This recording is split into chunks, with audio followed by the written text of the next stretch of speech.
We're back. Yeah. It's been a bit. It has been a bit, yeah. It's always been. Every time we do an episode, it's always been a bit. Yeah. Sometimes they're, a little out of order, but, no one can really tell. No, no one can tell that the episode that they're watching right now was done like 2 months after the episode that was supposed to be up. Yeah. No one can tell that. I mean, it's happened before. It'll happen again. So, yeah. I do think that we should, talk about where we are. It's the end of the year. Yes. So, it's been a crazy year for both of us. The shop has been absolutely insane the last couple months, which is nice. But we haven't had time really to sit down and do the podcast. So, sorry if you've been used to our normal schedule. We'll be trying to get back to that going forward. But I hope this episode is worth the wait. You and I have been super excited about this TV show that I think you showed me last summer. Yes, Secret Level, yeah. And that just came out. Yes. Which, I mean, you have thoughts, I have thoughts, and I feel like it kind of ties into this topic we've been kind of kicking around, but don't really know how to, put it in a thumbnail or get a good, title for it. So hopefully it ends up being a really cool episode and not just, me and you rambling for an hour. Even if it is just us rambling for a half hour, you can't go wrong with that. Yeah, it'll be a lot of fun. I mean, I'll have fun. I don't know about you, but so the idea, I guess, that we're trying to get across today is we want to revisit lost franchises, like franchises in gaming that have just sort of disappeared for some reason, or maybe used to be really popular back in the day and then just kind of disappeared. And it's something you and I have talked about a lot, actually. Yeah. And some of them are surprisingly way more popular than others, and it doesn't make sense that they're kind of a forgotten IP. Right. So I think we want to really get into that. Well, there's also been a lot that have been resurrected recently. Yes. If we were going to do this podcast, say, a year and a half ago, I feel like Baldur's Gate would have been one of the franchises that, growing up, I loved, Baldur's Gate 1 and 2. I thought they were incredible games. Yeah. And then out of nowhere, another studio comes in and does Baldur's Gate 3, and it's, game of the year and introducing all these people into Dungeons and Dragons that had never even heard of it. Yeah. Or they've heard of it, but they never wanted to play it. And, there's been a couple of them recently that have been announced that are coming back. Streets of Rage, I've heard that there's going to be another one of those. Soul Reaver, another one. That's another one where if you said a year and a half ago, that would have been something that that was a big one on my list, was Legacy of Kain, and here they are with the Soul Reaver remastered, which I just picked up. I just haven't had a chance to play it yet. Right. But, it's a really Baldur's Gate's a great example. Yep. You mentioned, the first two, came out for the PC, and then they made the Dark Alliance games for the console. Yeah. Yep, and those were great. Oh, great! They're different games entirely, but they're really fun, 3D overhead. Yeah, more action RPG. Yeah, action RPG. Yeah, good games. Yeah. But even those got kind of a re-release a couple years ago. They came out digitally for the Switch and I think the PlayStation and Xbox as well. But yeah, some of these games are just, like you said, they have delayed resurgences, or they just sort of been forgotten altogether. Yeah, either forgotten or they're just cultural mainstays, but they don't release really new. We were talking earlier about Mega Man, and you can see Mega Man stuff all over the shop, and he's one of the biggest cultural icons in gaming. Yeah. You'll see it all over the place. Everybody knows Mega Man. He's in Smash Brothers now, all this other stuff. But when's the last time there was an actual Mega Man game? Yeah. The last one I can think of was Mega Man 11, and that came out... That was for the Wii, right? Or is that I think it's for 9? The Switch? Switch, I think. 11 was for the Switch. Yep. And that came out, a decade ago at this point? Yeah, it's close to? Long time since there was, a, mainline Mega Man. Yeah. Which is really, strange to me. It is. Because that's one of those ones where it sits in this weird space where, I feel like Mega Man's up there with, your Metroids and everything else, but at least, a Metroid game comes out every once in a while. Yeah. And Mega Man's kind of just, I don't know, he's almost not a video game, more like a pop culture icon at this point, and it's one of those strange... Like, that's why I said this episode's going to be weird, because we're going to be, talking about these, like, amorphous sort of things. But, like, I feel like those should be talked about just because of, like, I don't know, the evolution of gaming and the history of gaming. Like, Yeah. Mega Man, you grew up with the NES and the original Mega Mans. I grew up with Super Nintendo and, like, the Mega Man X series. And those were, like, yeah, they should just keep making these, like, every year. They're bangers. And then, like, they just sort of disappeared. I wonder if certain elements of that just come from like overproducing, like, and the quality sort of dipping. Mm-hmm. Like with Mega Man, especially, I mean, the series is like there's 11 of the mainstream games, and then like the X series had what seven, I believe, 8 maybe.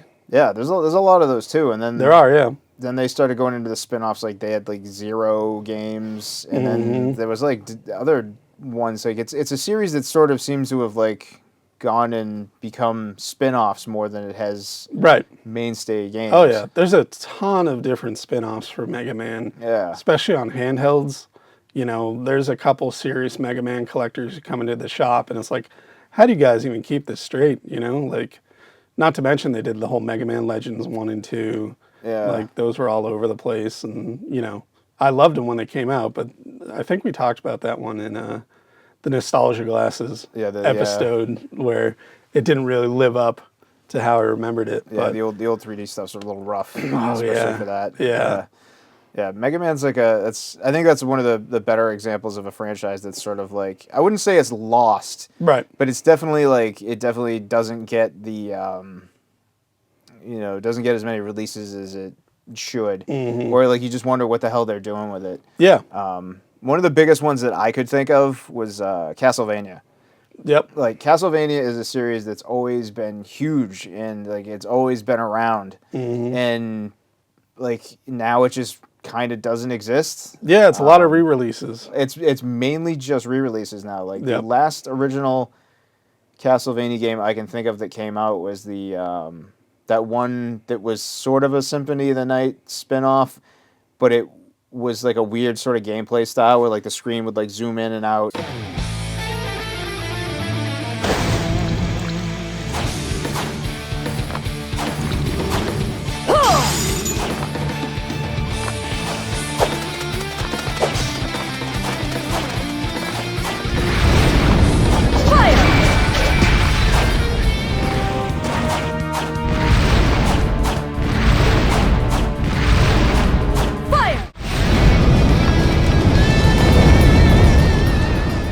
Of like a, I didn't really play. I can't remember what it was called, but it was very similar to like the Symphony of the Night style. Yep. But it was not like a traditional Metroidvania kind of game. It has some like weird gimmick to it. Huh. And that came out probably came out like close to like 15 years ago at this point. Right. It's been a long time since there was just like a mainstream sort of Castlevania, and then there's stuff like, F-Zero, which we've had on the front screen, where after the GameCube one, they legit just said, we don't know how to make another one. Like, we don't know how to make this better. That's weird. So we're hanging up the spurs, and like, an entire generation has grown up since then, and they know who Captain Falcon is from Smash. They don't know that he's a race car driver. Which, it's so strange. It is weird that something like F-Zero, and just the influence Smash has on different franchises. So, what do you think that means for like certain other franchises? Like, look at, say, something like Mario Kart. Like, look at the last Mario Kart that came out, Mario Kart 8. Yep.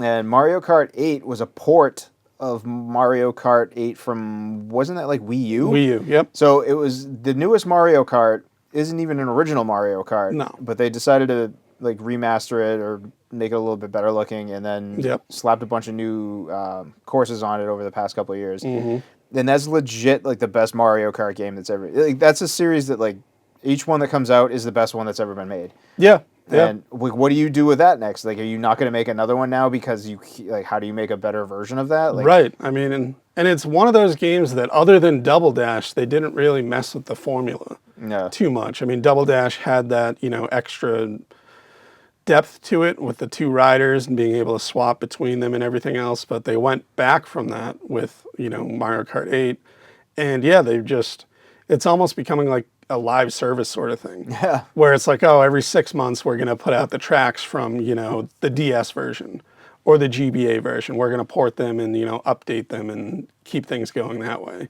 Yeah, and like, that's great. Yeah. You wind up with like a definitive penultimate version of that game, but Right. like, what does that mean for a new game? Like, how do you? Or like the new Switch, is it just going to be? Is it just gonna be like continue it on? Yeah. Do you still offer all of those old courses, but like now you have to make new courses on top of that? Right. So I guess like maybe some of these old series that sort of have like vanished. Maybe that's kind of. I wonder if it really is just like a limitation of what do we even do next? Like in the case of F-Zero, or if like, or do they just feel like there's no place for these characters and like nowadays like Yep. Going through like I started making a pretty good list of these that happened, and one of the biggest ones that I could think of was Star Fox. Oh yeah, Star Fox got killed with Star Fox Adventure. Yeah. Yes, and the weird thing about Star Fox is like you had the Super Nintendo one. Yep, which was mind blowing at the time. At the time, it's still great. It's still really fun. Yeah, it holds up. And then there was Star Fox 2, which never got a release, and you can play it on the Switch. Actually, the Switch released Star Fox 2. Okay. And it's not good. It's really not good. Like I can see why it never got released. It's a very different, like it goes in a very different direction, and it's very odd. Zelda 2 style. I love Zelda 2. I know. That's a whole nother episode. We'll talk about that in our Zelda episode, which you should have watched before this, but hasn't come out yet. That's how we do things. Shame on you. But yeah, Star Fox, and then you had Star Fox 64, which again, at the time revolutionary and amazing. And then there wasn't another one until the GameCube. Yep. And that wasn't a very well received game. No, it wasn't. And I think there was there another one after that? I know there was one on the DS. And then they did like the weird the DS one was a remake of the 64 one though. There was another one. Was there an original one?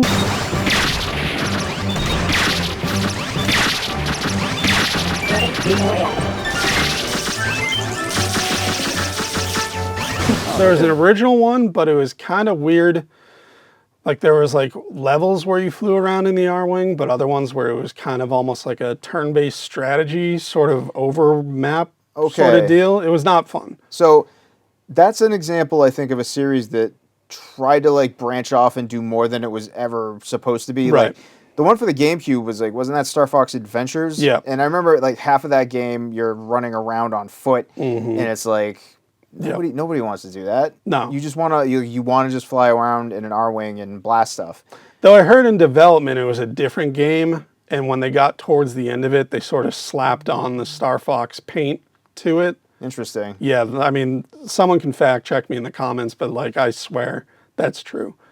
That it was developed as a different IP, and they sort of, it's kind of like the movie Starship Troopers was called Bug Hunt, and they just bought the rights to Starship Troopers to have like that, cultural influence or what have you, like just the name, knowing it. That's interesting. Yeah. Huh. Yeah, there's been a lot of games that have done that. I didn't know that about Star Fox Adventures, but that kind of makes sense since it's such a it branches off so much from the original game and what it's supposed to be. Right. And the closest you've had to getting a new Star Fox game in recent memory was a game called, it's on the shelf back there, right? I know what you're talking about. Starlink. Yeah. I knew I should have retired back on Corneria.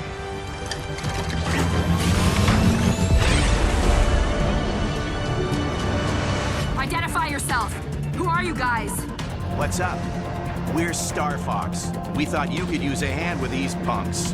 There's a game called Starlink that came out a few years ago, and it was for all the consoles, but if you got it for the Nintendo Switch, it came with the R-Wing, and you got to play as Fox. Yeah. And it was cool because it comes with like, the whole game is kind of like an amiibo thing. It comes like with its original amiibos, and it comes with a wing amiibo and like Fox, and it's cool because like I bought that one because I wanted to play as Fox. Yeah. And that game is amazing. It's a really great game, and it's more than just a skin with Fox on there because like he has like a special move where you can call in your teammates to come help you out, and they come and blast stuff for a little while, and like they'll they have like their quips and stuff, and it's really good, and that's just like Starlink is a great example of like where you could take the Star Fox franchise and make it like more grandiose, because there's a lot of like what's that game that's Red something or other. It's like a, oh man, I can't remember. It was a VR game, and it was like a kind of like you go from planet to planet and you mine stuff, and anyway, it goes beyond me. I'll put it in like a little subtitle here in the video because it'll come to mind after. But they sort of did that with Starlink, where you go and you mine resources, you get different missions, and it was amazing because like you'd get in like your R-wing and like you'd go to blast off, and like you can like start on the bottom surface of the planet and just kind of skate around, and then like you can go up higher, and then you can just like fully go to like other planets, and like it's a seamless transition from going into the atmosphere of the planet into like outer space, and then you have like you're in outer space in like the R-wing, and you can just go from different planet to planet. So like a No Man's Sky. No Man's Sky, thank you. That is exactly the game I was thinking of. Oh, okay. Yeah.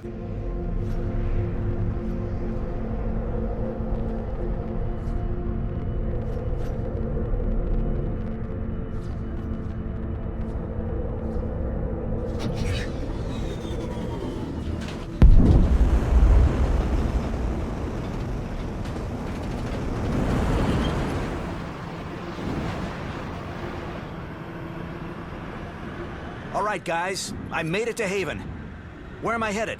But yeah, like Starlink is No Man's Sky, but like with Star Fox if you play it on the Switch. Right. And it's an amazing concept, and I was like, I wish this is all they would do with the new Star Fox game. I wish like if they were trying to do something different, they put this sort of level of depth into it. Yeah. Because Starlink is an amazing game that nobody played, and if you've never played Starlink and you have a Switch, get it. It's a tremendous game, and like I think I put like 100 hours into that game and beat the crap out of it, and like there's still so much left I can do. Nice. It's an amazing game, especially if you like flight games, or like, which is a dying breed, and that could even be added to this list, and it's not even a game, but it's more of a genre. Well, I was actually thinking that when I was making my list, because we've kind of touched on a little bit of that with the whole flight sim, but there's also like when we're watching Secret Level, there's an Unreal Tournament episode.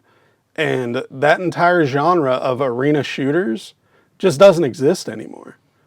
They've gone more to like third person. I mean, wouldn't you consider, what's the super popular one right now? Like Fortnite? Isn't Fortnite that? No, Fortnite's a battle royale. Oh, okay. So it's kind of like, it's 100 people fighting it out. What about Overwatch? Wouldn't Overwatch be considered like similar to that then? Yeah, but it's like, Overwatch is just team games. Like, I feel like an arena shooter is like Quake or Unreal Tournament, where you have a map, you can do teams or you can do free-for-all, and there's going to be like set spawn points for weapons. Knowing the map, knowing how to move is a lot more, part of the difficulty of it, where nowadays everything's just sort of randomly on a map in Fortnite, so there's a lot of luck to the draw more involved in it. Like, I feel like Unreal Tournament and Quake were like those early shooters where it was just skill-based, and knowing the map is a skill, and denying someone the rocket launcher, is part of that interplay in the game. Yeah. And I feel like that sort of defines an arena shooter, to me at least. And do you think that like something like a Fortnite or like an Overwatch is just like the natural progression or advancement of that sort of genre in general, and that's just kind of where it's gone? Or do you think there's still like room for that kind of a game to exist nowadays? I think if somebody came out with a good one, people would play it. I do think that things like, Overwatch, well, Fortnite's like, I think battle royales are like a whole different deal. Like, I think a lot of that is people like the spectacle of having this giant game and having this big map and going around and, hunting other teams and stuff like that. Like, the joy of Quake and everything else was just being better. It was a very like, you want to, prove that you're better than that other person versus, these newer games are just, I feel like just bigger and, it's a different scope to me. Like, I feel like arena shooters just don't exist anymore. You had mentioned Streets of Rage too, and the beat 'em up in general is something that's sort of, I don't know, I want to say it's maybe kind of made a resurgence. Like, they did that Ninja Turtles, The Shredder's Revenge, which came out, and that's a pretty good beat 'em up. Right.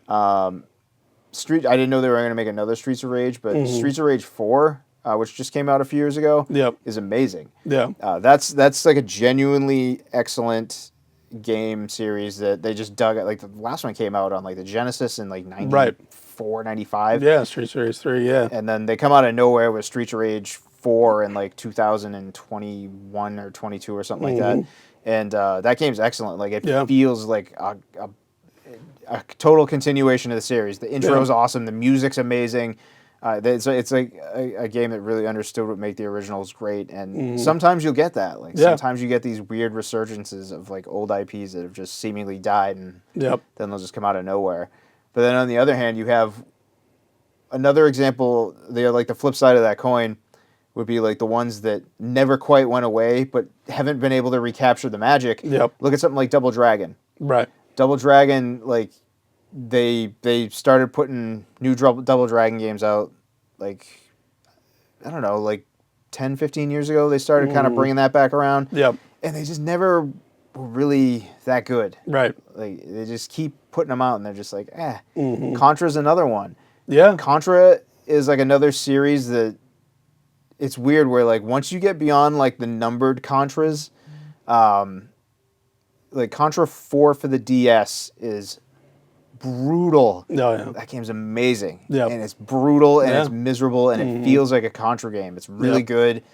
And then like anything outside of that is just sort of notoriously not good. Right. Even the most recent one, like that's another one, they just put out another one. Like, Yeah. they seem to try to like certain franchises that should kind of stay dead, I feel, kind of keep coming back or never really go away, but they're never as good.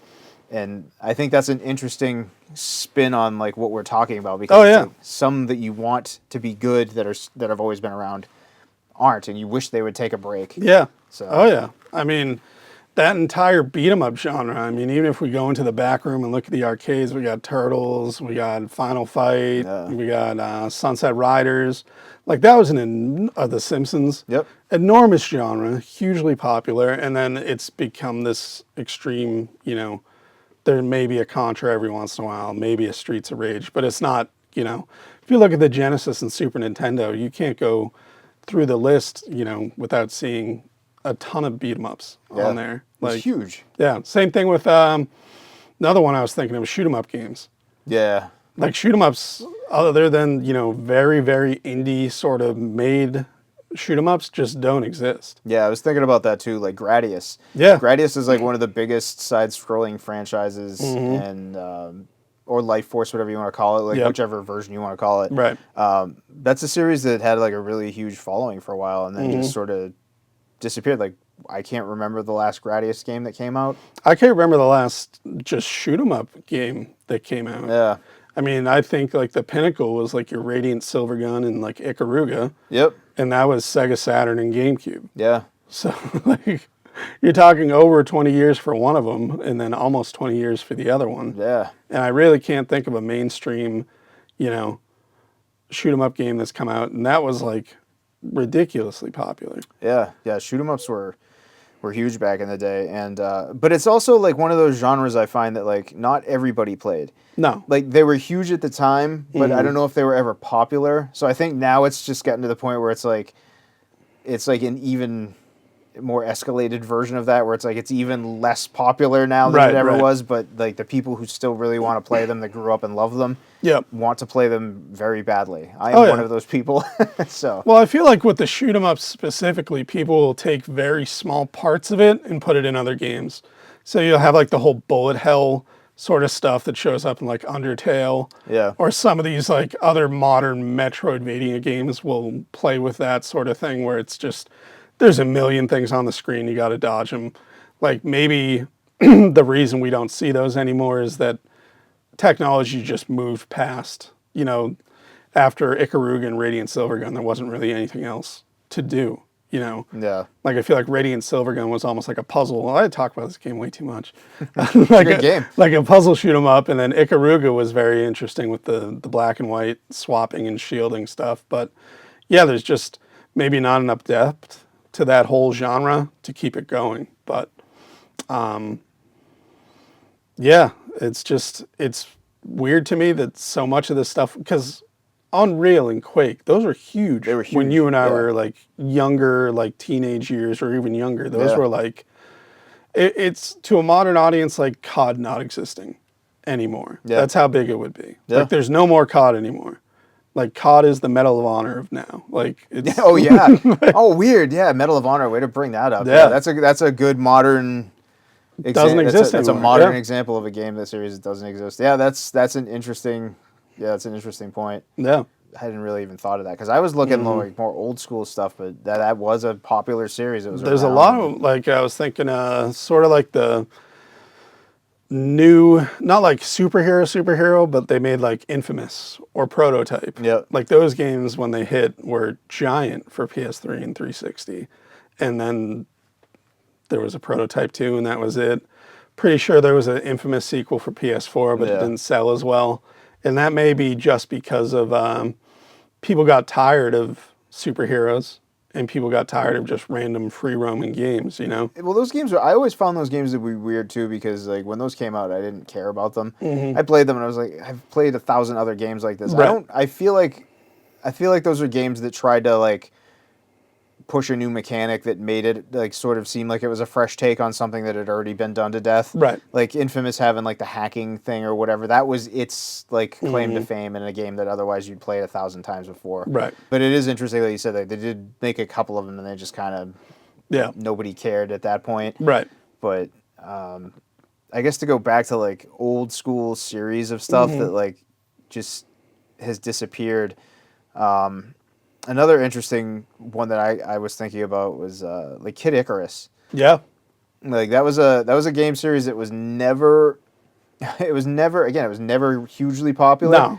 But it was like one of Nintendo's mascots. Yeah, it was well known. Yeah. Even if, nobody had it, or maybe one kid on your street had Kid Icarus and you played it every once in a while, it wasn't something that like you were like, Mom, I need this game. Right. It wasn't Yeah. Mario, it wasn't Metroid.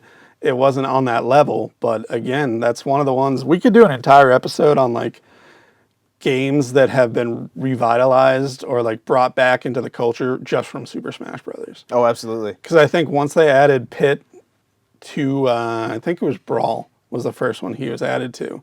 You saw there was like this resurgence in people having him in like the public eye, which is very interesting to me. Yeah, just because of the popularity of Smash. Mm-hmm. That is interesting. Guys, might be fun to do. If you would like to see Brennan and I tackle something on like a more, like maybe we take a specific thing, a lost thing, and we just make like a documentary. Maybe we do like a deep dive. Yeah. And we spend a lot of time on something and do our really do our research and like cite some Yeah. references and stuff. Is that something you guys would be interested in? Let us know in the comments below because that could be fun. Yeah. We can do an entire like 8 hours on the psychological, milieu of Majora's Mask. That'd be great. Vote for that one. Oh man. No, don't vote. Smash would be interesting though, because you can see it. Fire Emblem, Yep. super, super. If you were a strategy fan, you knew what it was. You loved it. If you just picked up the sticks at your buddy's house playing Melee, you're like, "Who's this dude with the sword?" And now everybody knows Fire Emblem. Yeah. Gigantic franchise now. And that's an interesting franchise too, because that's one of those franchises that have kind of gone in the reverse direction, like we were talking about, where it's like they keep making them. You kind of wish they would reel it back in and figure out like what made it good. Right. I get excited every time there's a new one, and then I pick it up and I play it for like a little while. And I'm like, eh. Yeah. I feel like the last few have just made me replay through Awakening again, which, I think is the perfect one. But Yeah, it is. I also agree. I think it's the best one. it's incredible. Yeah, that is a great one. So how about this one? We talked about this one a little bit, I think, on the last episode. Half-Life. Yeah.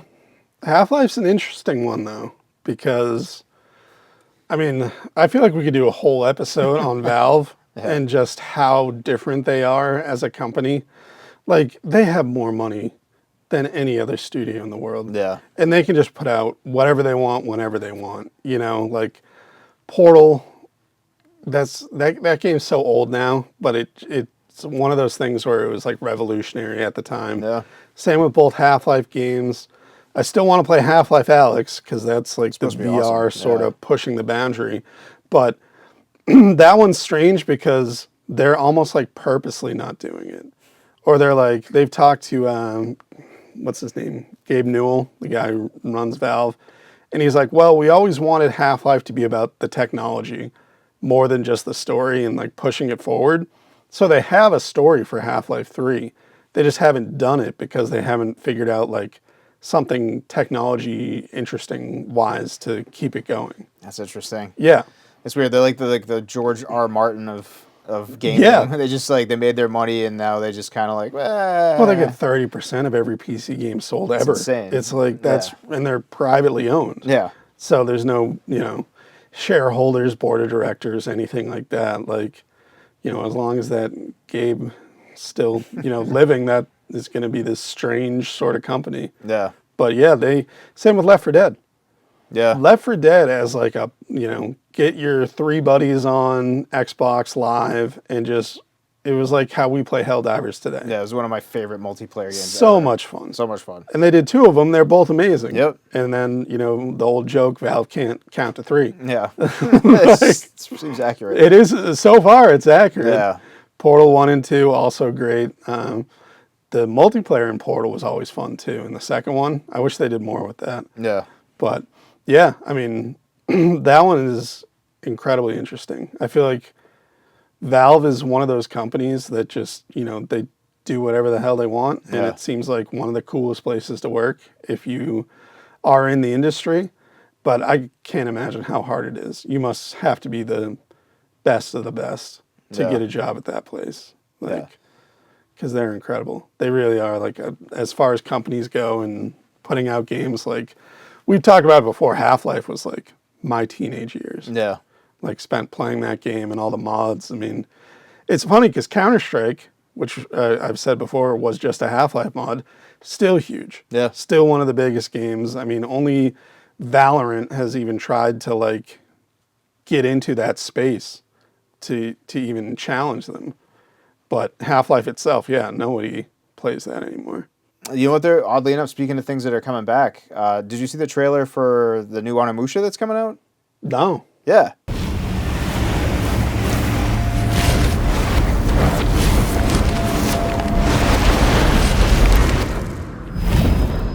I'll have to check that out. So Capcom's bringing Onimusha back after, what, like 20 years? Almost 20 years? Which is crazy to think it's been that long since Onimusha came out. But, it's just interesting that, like, some of these things, like, I like how some of these things do take a break. Like Onimusha was a series that got a little weird. The first one's great. Mm-hmm. The second one's a better version of that one. Right. And then the third one has, like, Jean Reno and is super weird. And I didn't like the third one. But then it just sort of disappeared. Right. And here we are, now they're coming out with a new one out of nowhere. Mm-hmm. Silicon Knights and Crystal Dynamics they just re-released Soul Reaver. Yep. Which was a game was huge for me back in the day. Yep. I love Soul Reaver. I owned it on the PlayStation. It came out on the Dreamcast and it had enhanced graphics, so I bought it for the Dreamcast. That was one of those games I just loved back in the day. And I just picked it up for the Switch, and I can't wait to dive into it again. Yeah. I'm sure it doesn't hold up as well as I remember it. Yep. But, that's one of those franchises that was on my list initially to talk about, but then out of nowhere they bring Soul Reaver back. Mm-hmm. It's not a new Soul Reaver game, but from what I understand, I would love to see them bring Legacy of Kain back, like the original. I would love to see the original remastered. Right. The OG PlayStation one's awesome. Yeah. But from what I understand, there's some weird rights or issues. something. Yeah. Well, speaking of Crystal Dynamics, Gex is coming back. It is, yes. And for us growing up, Gex was kind of like the Bubsy. Yeah, he was another Bubsy or like a Crash Band. It's weird that Crash is almost on that level of forgotten mascot, even though he was going to be he was supposed to be the Mario and Sonic of for Sony. For Sony. Astrobot kind of is now. Yeah, they've switched it. Yeah. But I mean, Gex was like the 3DO, supposedly going to be like that sort of. That's right. He was going to be their mascot for that, and then they did Gex Enter the Gecko for 64, which was. At the time, I loved it, but it's horrible. It's horrible going back and playing that game. The draw distance is literally 3 feet in front of you. It's London town pea soup, like ridiculous. That's like, awesome. Yeah, it's like they should have been making Jack the Ripper quips instead of everything else that Gex is doing.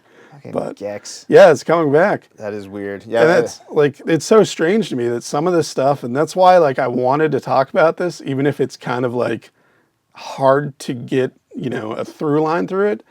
It's so strange to have these dead franchises that they're like, who's making these calls? yeah. Like Gex was never super, super popular. So it's like, why are we bringing that guy back? Yeah.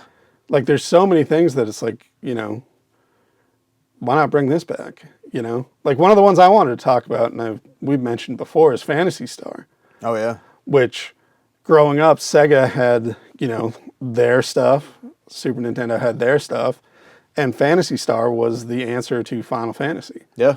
And for a long time, a lot of people who were fans of JRPGs in the West, they would say they're both pretty good. And then Phantasy Star went the online route and then just sort of fizzled out. Oh, that's right. Yeah, that was Yeah. huge at the time. Yeah, that was like one of of the first like MMOs. Was it? Yeah, an they had a MMO? Dreamcast. They had a Phantasy Star Online, and then they had a GameCube version. Yeah.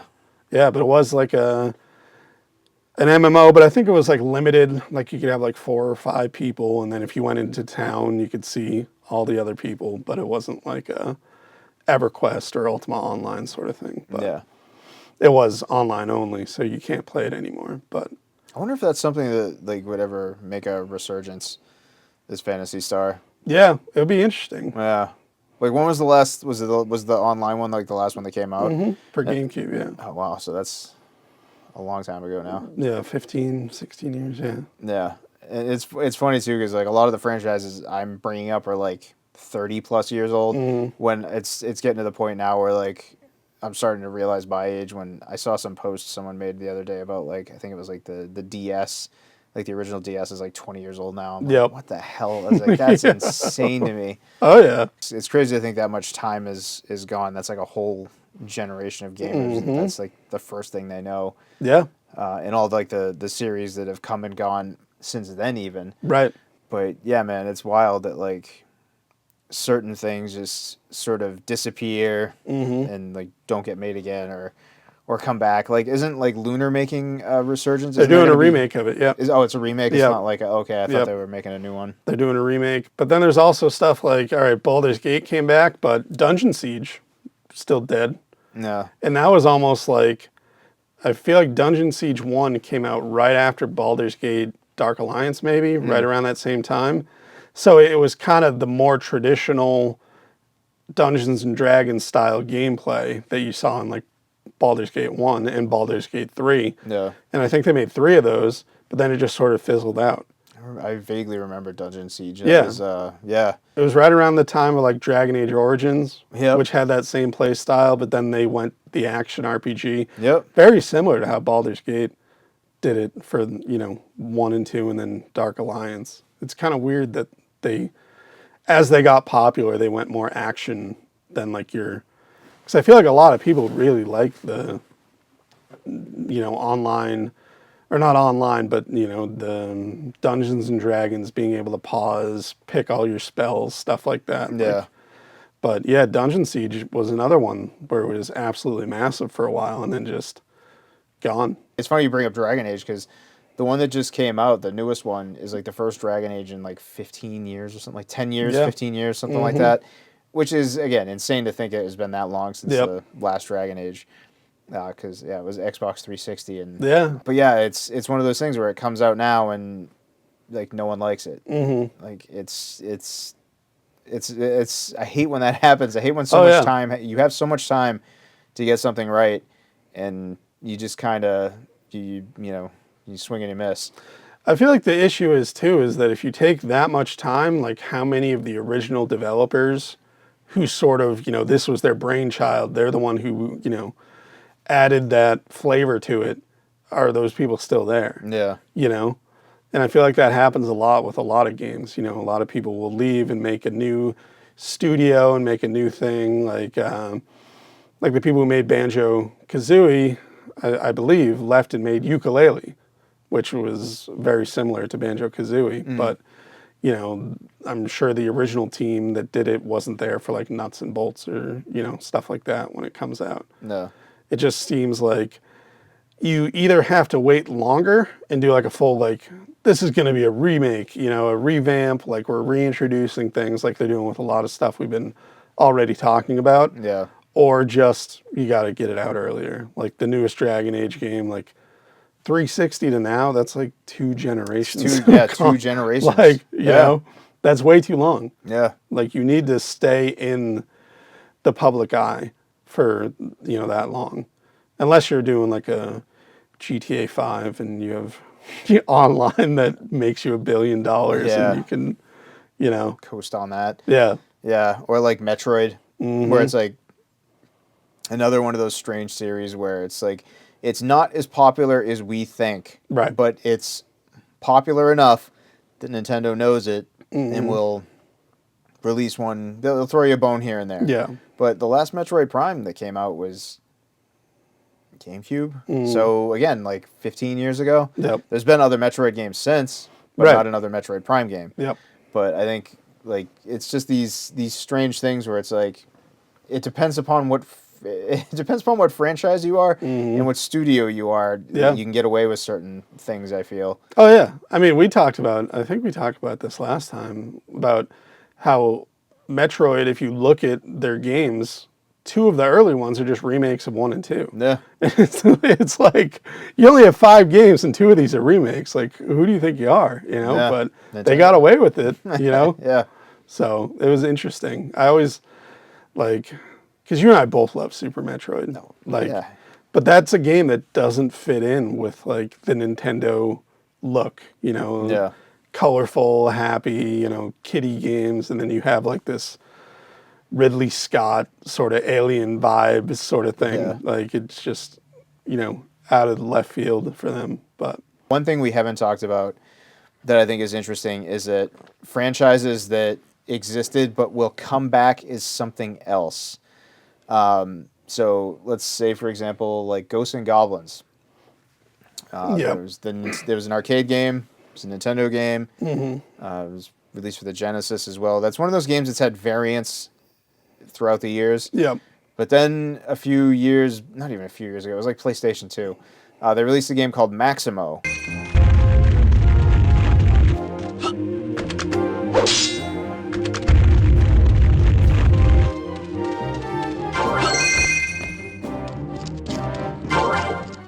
Which was a Ghosts and Goblins game, but it was sort of like a spin-off game. yep, And then you have like the Demon's Crest game or the Gargoyles Quest game. Like Yep. there's like it's one of those franchises that has sort of existed through the years, but has kind of turned into other things. Yeah. And that's something that you don't see too often. But even that is like and they did put out a new Ghosts and Goblins game a few years ago for the Switch, which I never played, but from what I understand was pretty good.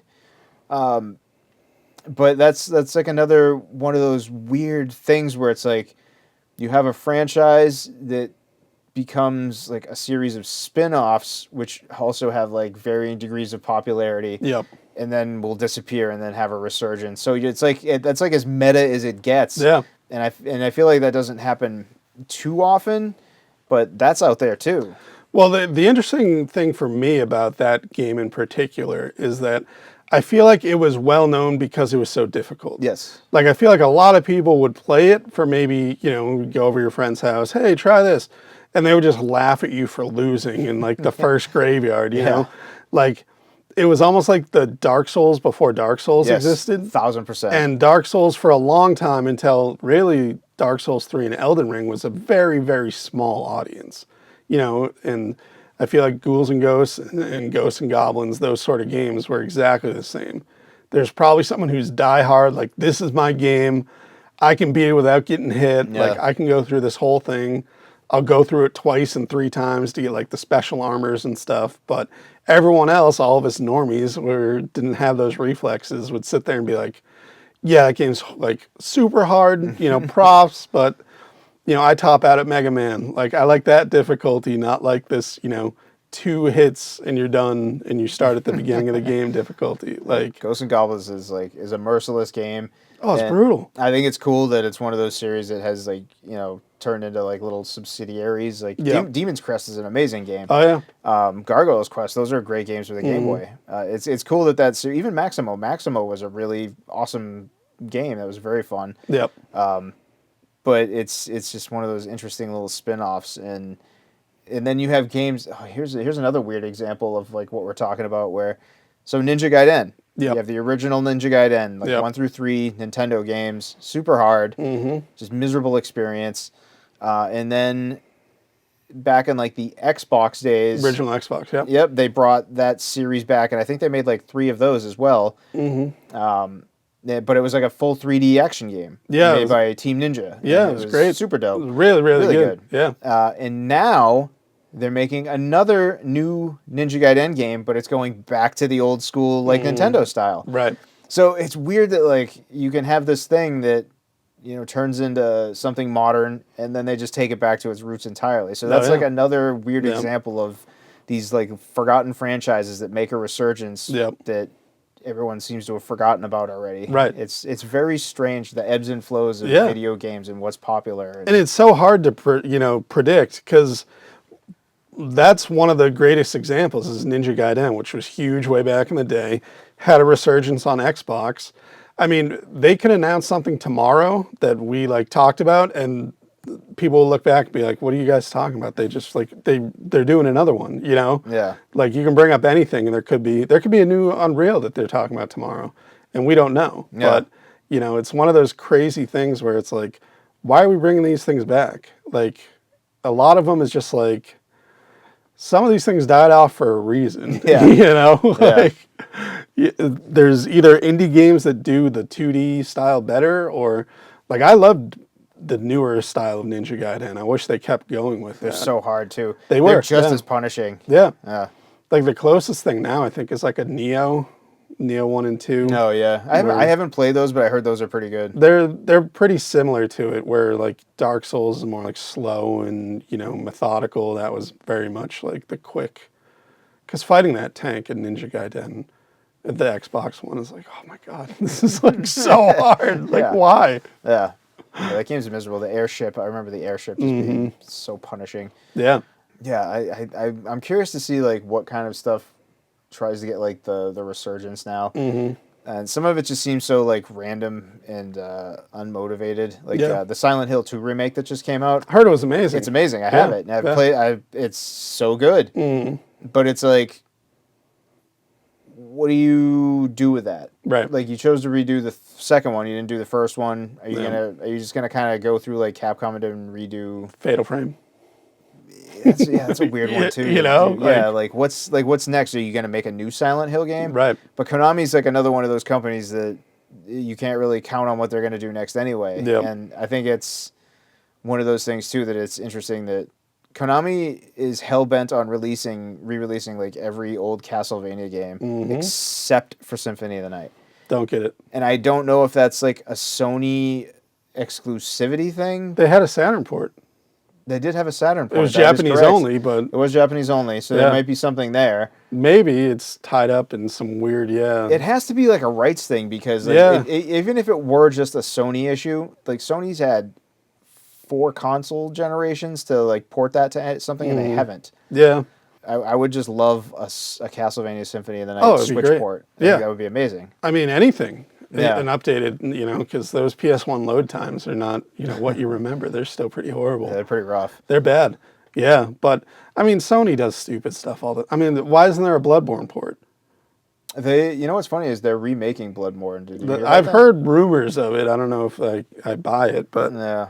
I mean, I could see them doing it the same way that they did Demon Souls to try to sell like the PS6 or whatever. But I mean, if you put a Bloodborne PC port, that's easy millions of dollars that you would get from people. I'd buy it. Yeah. And I have Bloodborne just to have like an updated, FPS and everything else. Like new textures and stuff. Yeah, or have even people playing online again, stuff like that. Like that game's incredible. It's like, why are you guys not doing this? This is like, easy money. Yeah. But they put out. It's funny because this ties kind of back to Secret Level. Is there's there's a Concord episode, which was that famous flop that just came out. Yeah. It was a hero shooter that Sony, put hundreds of millions of dollars into. And then, I actually, when I watched the episode, I was like, oh, I wonder how this game is. And then I remembered, like, oh, this game doesn't exist anymore. I would have tried it. It was a really good episode. They made it look super cool, but I mean, they're the Love, Death, and Robots guys, so they make everything look dope as hell. Yeah, if you guys haven't watched either Love, Death, and Robots, watch that immediately. If you're a fan of like heavy metal magazine from back in the day, that's how old I am. It's the most it's like the best version of sci-fi you could do. Just little anthology stories. It's amazing. And then they just put out this show called Secret Level, which you can watch on Amazon right now, which is the same thing. It's like an anthology video game series, and it's amazing. Yeah, so good. I guess to close things up, to close out the conversation, is there a franchise that's either like not particularly popular or has kind of remained consistent that you would actually really like to see a new either like remaster of or just like a new entry into the series? I mean, if we're talking about remasters, if I had all the money in the world or if I was, pulling the strings, Final Fantasy VI redone would be absolutely incredible. Do you trust them to do that after what they did to Final Fantasy VII? I mean, Final Fantasy VII, the story makes no sense. Even the original one, it fair. makes zero sense. Like, I don't care if you're the biggest Final Fantasy VII fan ever, like Sephiroth, none of it makes sense. Cloud's a loser. Sorry. And aside from the Materia system, I think that's a very overrated game myself. Anyway. It's very fun. The Materia system rules. I love the battle system and everything else. And stylistically, it's very cool. But yeah, Final Fantasy VI, man, doing that up in a modern way, be absolutely incredible. Probably take them 20 years to go through the whole story because that game is massive. Yeah. But other than that, like a dead franchise that I'd like to see come back, which would be cool because this franchise does everything, would be the Shining series, which I know I talk about a lot, but you had... Shining Force? Well, you had Shining Force, which is the tactical RPGs. You had Shining in the Darkness, which is the first-person one. You had Shining Wisdom, which is kind of like a Zelda clone. So they could do anything with it, but it's sort of like that generic Sega. It always had the same sort of feel, but I would like to see another Shining game. That would be cool. That's cool. Yeah. Anything off the top of your head that you're itching to see again? I want to say it seems like kind of generic, but I would like to see I'd like to see another Castlevania game that's like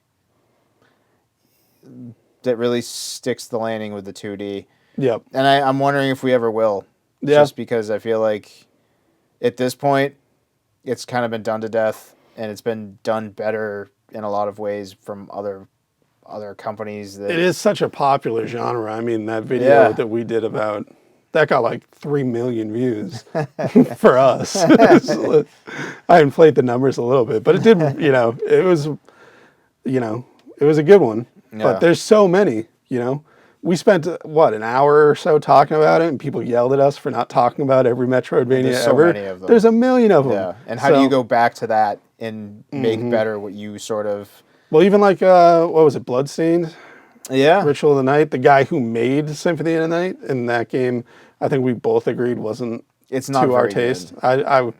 I played the Switch, which had some slowdown issues. The Switch version was terrible. Terrible. Yeah. So after I had that, I wasn't going to buy it on something else. I played it on the other versions, and it's still just as not fun on the other ones. Like, it runs better, but it's still like it's just an oddly, I don't know, like atmospherically, I guess it's there, but there's nothing. Yeah. It's not really presenting anything new, and I don't know. There's no bad translations. Yeah, like it doesn't have any charm or there's really nothing to it that's interesting. Yeah. But oddly enough, that series has really amazing 2D games. Yeah. There has the two like NES style games of Castlevania. Yeah. And those are like the Bloodstained games for the original 2 Bloodstained games are amazing. The NES style ones absolutely amazing. Yeah. So I recommend those for sure. But definitely. Yeah, it's weird, man. Like the things that have come and gone, and the things that like just kind of continue to surprise us and come out of nowhere. Yeah, I mean, I would love to hear from the community on this. It's kind of one of those shop conversations that we have when we're just in here shooting the crap and just talking about different games that you pick off the shelf. So if there's any forgotten franchises or things that you would love to see remade, brought back, be more popular again, if you have anything to add to the whole conversation, you know, let us know down below. That was harder to say than I thought it would be. And we'll get back to you. We love all the comments and the love from everyone, and hope everyone's having a safe and happy holidays from us here at the shop. This is New Game Plus. We are in Kingston, New Hampshire, 160 Main Street. Stop by, chat, check out all the games. We're here every day except Monday, 11 to 7, and hope to see you soon. Yeah, and be sure to like, comment, subscribe. Like Brendan was saying, chime in the comments below. We love talking about this stuff. It's all we really do anyway. Yeah, we do a lot. We talk about video games a lot in our personal lives and on here. So, Yep. And we're going to be coming at you guys again after the holiday with another episode. We're going to get into our favorite Zeldas. Yep. So stay tuned for that, and we'll see you guys in the next one. Yeah. Have a good one, guys.